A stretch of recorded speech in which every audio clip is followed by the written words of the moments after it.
मुलांनो. नमस्कार मॅडम. बघा हे काय दिसते तुम्हाला? हे फुलं. हा, सगळे तुम्हाला काय दिसत आहे? फुलं. फुलं. आणि ह्या एका ब्रीफकेस मध्ये हे ठेवलेले आहेत. तर हे शैक्षणिक साहित्य आहे. काय आहे हे? शैक्षणिक साहित्य आहे का? आपल्याला विद्यावर्धिनी पूरक शैक्षणिक साहित्य इयत्ता तिसरी शब्द वाचा, वाक्य तयार करा असा एक संच आपल्याला हा आलेला आहे. आपण काय करणार आहोत? या संचाचा कसा उपयोग करायचा? कसं वाक्य तयार करायचं? मांडी घालून बसा सर्वांनी, हाताची घडी, बॉटल पिटल बाजूला ठेव, बॉटल सोबत खेळून राहील. तर याचा कसा उपयोग करायचा, याच्यापासून कसं वाक्य तयार करायचं आणि याच्यापासून आपल्याला कसं शिकता येतं हे आज आपण बघणार आहोत. चालते? बघा आता मी एक एक काढते. बघा माझ्या हातात माहिती लिहा व वाचा हे आहे. आता इथं प्राणी दिले, आकार दिले, अन्न, निवारा, मांसाहारी, शाकाहारी असे हे शब्द दिले. मग काय करायचं? सोपं आहे. याच्यामध्ये काय करायचंय?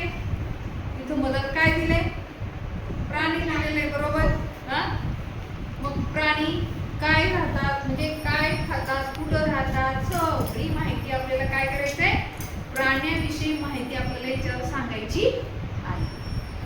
आता बघा मी इथं प्राणी दिलेला आहे, मग मी तुम्हाला सांगणार माझा आवडता प्राणी वाघ आहे.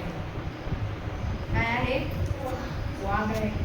मग वाघ कसा प्राणी आहे? मांसाहारी. मांसाहारी म्हणजे मांस खाणारा, बरोबर. शाकाहारी अजिबात नाही. वाघ शाकाहारी आहे का? नाही. मग इथं प्राण्याविषयी माहिती सांगा. मग शाकाहारी प्राण्यामध्ये कोण कोण येतं? जो प्राणी गाय खात नाही.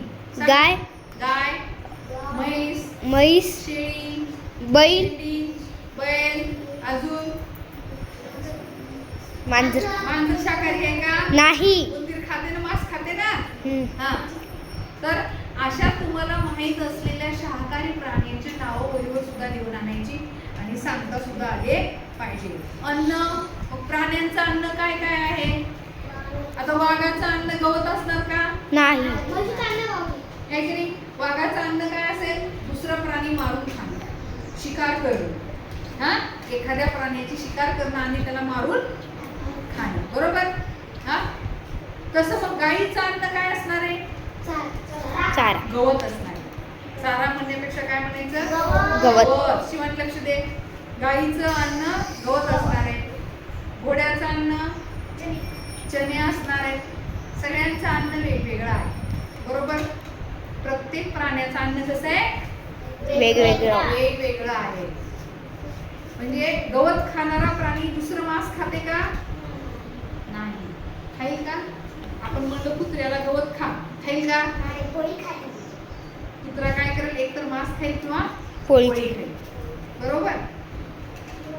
हा, लक्षात आलं तुम्हाला?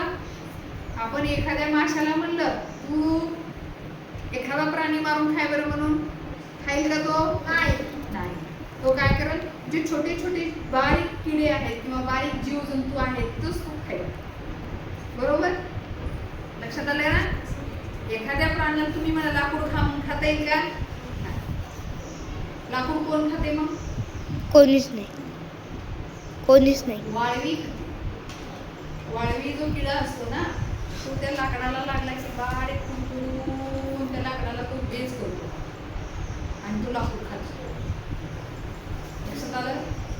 छोटा बारीक किडा असतो वाळवी, त्याला म्हणतात वाळवी.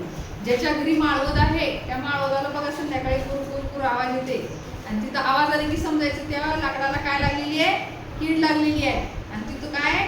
वाळवी आहे. आणि ती वाळवी ती लाकूड काय करते? खाते. म्हणून त्या वाळवीचा खातानाचा आवाज कुरकुर आपल्याला त्या लाकडाचा येतो. लक्षात आहे?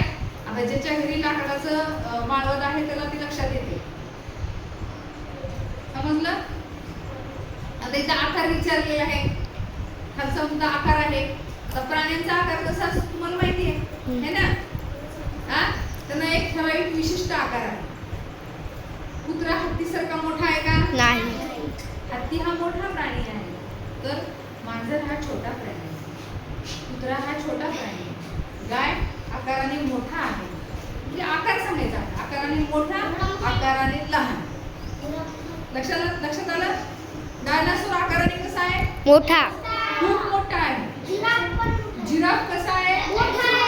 खूप उंच आणि मोठा आहे. उंट कसा आहे? मोठा. उंट उंच आहे. मोठा म्हणण्यापेक्षा मोठा म्हणले की आकार मोठा आला. उंच आहे. उंटाची मान उंच आहे, जिराफाची मान उंच आहे, है ना? आता इथे निवारा सांगितलेला आहे. निवारा कुठे राहतात? मोर कुठे राहतो? जंगलात. गाय कुठे राहते? गोठ्यात. शेळी कुठे राहते? गोठ्यात. है ना? हत्ती कुठे राहतो? जंगलात. माकड कुठे राहते? झाडावर. बरोबर आहे. म्हणजे सगळ्या प्राण्यांचा निवारा वेगवेगळा आहे. वाघ कुठे राहतो? गुहेत. वाघ कुठे राहतो? गुहेत. घोडा जिथं बांधतात त्या जागेला काय म्हणतात? तबेला. काय म्हणतात? तबेला. घोडा बांधण्याच्या जागेला काय म्हणतात? तबेला. हत्ती बांधायच्या जागेला अंबारखाना. काय म्हणतात? अंबारखाना. हत्तीला अंबार म्हणतात आणि त्याला त्या जागेला अंबारखाना म्हणतात. गाय जिथं बांधतात त्याला काय म्हणतात? गोठा. कोंबडे जिथं ठेवतात त्याला खुराडे म्हणतात. खुराडे. आहे की नाही? आपल्याला पुढे चौथ्या वर्गाला आहेच कोण कुठे राहतो मध्ये. कोणता प्राणी कुठं राहतो आणि त्याला काय म्हणतात? माणूस कुठे राहतो? घरात. लक्षात आलं? असं पाहिलं का तुम्ही? वाघ घरात राहतो, माणूस जंगलात राहतो, गुहेत राहतो? नाही. तर अशा पद्धतीनं तुम्हाला याच्यावर काय करायची आहे? माहिती सांगायची आहे. ओके. आता हे माझ्याकडे एक फुल आहे, बरोबर? याला काय म्हणलेलं आहे? इथं माहिती इथं दिलेलं आहे. प्रत्यय लावून वाक्य बनवा. काय म्हणले? प्रत्यय लावून वाक्य बनवा. आता प्रत्यय म्हणजे काय? दार हा शब्द या शब्दाला शेवटी लावायचा. मग इथं हे झालं फौज आणि त्याला दार लावा. काय झालं? फौजदार. सांगा काय झालं? फौजदार. शिवानी लक्ष दे. मी शब्द म्हणणार, तुम्ही हे दार लावून म्हणायचं. धारदार. म्हणा सर्वांनी म्हणा. धारदार. दमदार. दमला हा शब्द लावा तुम्ही. दमदार. म्हणा.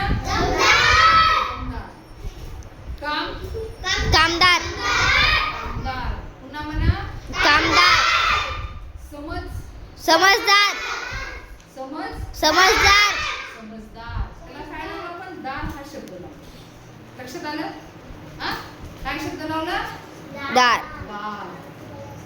तसं एखाद्या शब्दाला कर लावून सांगायचं तुम्हाला. सांगा बरं. शेवटी कर आला पाहिजे. शेवटी कर हा शब्द आला पाहिजे. सांगा लवकर.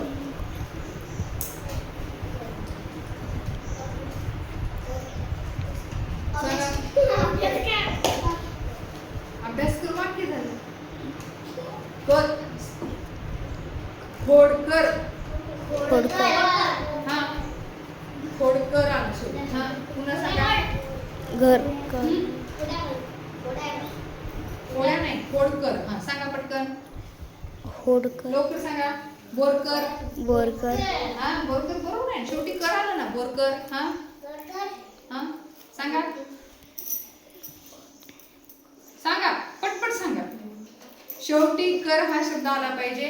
उद्या येताना घरून असे शब्द शोधून शेवटी कर लावून लिहून आणा. ज्या शब्दाच्या शेवटी र येते असे सुद्धा शब्द लिहून आणा. समजलं सर्वांना? आता ह्या बाकीच्यांची माहिती आपण उद्या बघू. पण हे खूप छान आहे. एकापासून आपल्याला खूप सारी माहिती सांगता येते. Okay, thank you.